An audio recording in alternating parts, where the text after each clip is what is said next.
বিকেল হতে না হতেই কিন্তু আমরা দুজন বেরিয়ে পড়েছি।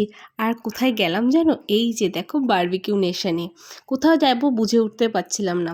তো তারপরে বারবিকিউ নেশনে গিয়ে ফার্স্টে ফুচকা দিয়ে শুরু করে দিলাম আমি কিন্তু খাওয়া দাওয়া। তারপর ছিল প্রচুর স্টার্টার আইটেম, সেগুলো কোনো রকম অল্প স্বল্প খেয়ে কিন্তু নিতে হবে, না হলে পরে অনেক ভালো ভালো আইটেম আছে। আর এগুলো বাদ দিয়ে আমরা ফোকাস করেছিলাম কিন্তু চিংড়ি মাছটা। দেখতেই পাচ্ছ কত বড় বড় সাইজের চিংড়ি মাছ।